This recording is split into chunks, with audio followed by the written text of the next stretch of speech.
আসসালামু আলাইকুম, কি অবস্থা? আশা করি সবাই ভালো আছেন। আজকে দেখাবো আপনাদের সৌদি আরবের মাটিতে লাল টকটকে গাছ পাকনা তরমুজ। পুরো ভিডিওটা দেখেন। মূলত আমরা প্রতিদিন এই দিক দিয়ে ভিডিও করতে যাই, হঠাৎ একদিন চোখের সামনে পড়ে গেল ছোট্ট একটি তরমুজ। দেখতে দেখতে 10 দিন পর এসে দেখলাম আস্ত বড় তরমুজ। আর দেরি করা যাবে না, হয়ে যেতে পারে নষ্ট। অন্য সাইডে তাকিয়ে দেখি ছোট ছোট অনেক তরমুজ, হয়তোবা এগুলো বড় হয় না, আমিও সঠিকটা বলতে পারলাম না। দেখতে অনেক সুন্দর, ছিঁড়ে নিয়ে দেখি এই ফলটার ভেতর আছে কি। তবে ওই বড় তরমুজটা আমরা অনেকদিন ধরে ডেকে রাখছিলাম, তার কারণে হয়তোবা এত বড় হয়েছিল। আমরা প্রতিদিন একবার করে এসে দেখে গেতাম, অন্য কেউ যদি নিয়ে যায়। তাই ভাবলাম আর নয় দেরি, আজকে এই তরমুজটা ছিঁড়ে ফেলি, ভিডিও করে দেখাই ফরমালিন মুক্ত তরমুজ কেমন হয় দেখে। আরেকটা কথা বলি, আলহামদুলিল্লাহ আমার পেজে 10,000 ফলোয়ার হয়েছে। ডান, আপনাদের ধন্যবাদ দিয়ে ছোট করব না, আপনারা হলেন আমার অনেক আপনজন। লাভ ইউ বন্ধুরা, ছোট বোন বড় আপারা, আপনাদের জন্য এত দূর আসতে পারা। আর আমরা এখানে আসছি সন্ধ্যার আগে, বাসায় যাইতে যাইতে আজান দিয়ে ফেলবে, গিয়ে নামাজটাও পড়তে হবে। নামাজ পড়ে কাজে লেগে গেলাম, তরমুজটা ধুয়ে পরিষ্কার করে নিতেছি। আমরা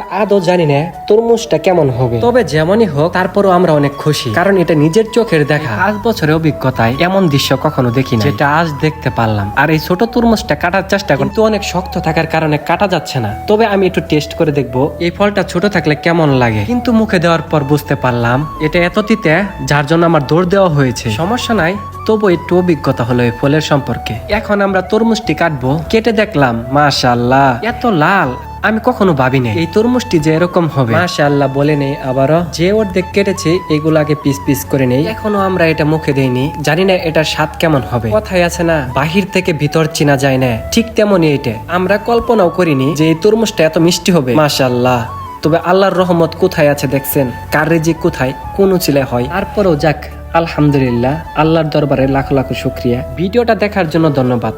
ভালো থাকেন, সুস্থ থাকেন, আল্লাহ হাফেজ। অন্য ভিডিওতে দেখা হচ্ছে।